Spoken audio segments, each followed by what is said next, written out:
નજર કરીએ તો સુરત ફરી એકવાર નકલી ખાદ્ય પદાર્થોના કૌભાંડને કારણે ચર્ચામાં છે।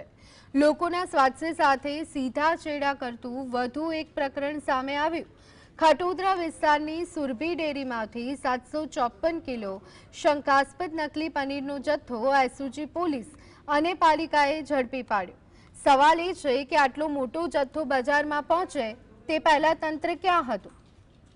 શું આ માત્ર એક નાની માછલી છે કે પછી આની પાછળ કોઈ મોટું નેટવર્ક કામ કરી રહ્યું છે?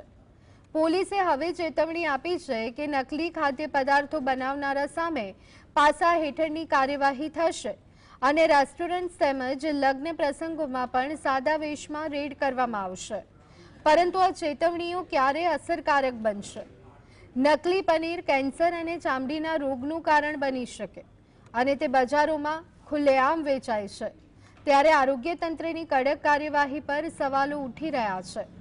લોકોના આરોગ્ય સાથે ચેડા કરનારાઓને કડકમાં કડક સજા થવી જોઈએ। જે બજારમાં મળતું તૈયાર પનીર છે એ લગભગ 80% પનીર જે છે નકલી પનીર હોય છે ને એટલે જ અમે આમાં સજાગ થયા છીએ। અને જો આવા કોઈ વ્યક્તિઓ વધારે પ્રમાણમાં એના ઉપર ગુના દાખલ થશે અથવા તો પકડાશે તો તડીપાર છે, પાસા છે, ગુજસીટક જેવી કાર્યવાહી પણ એના ઉપર કરાશે।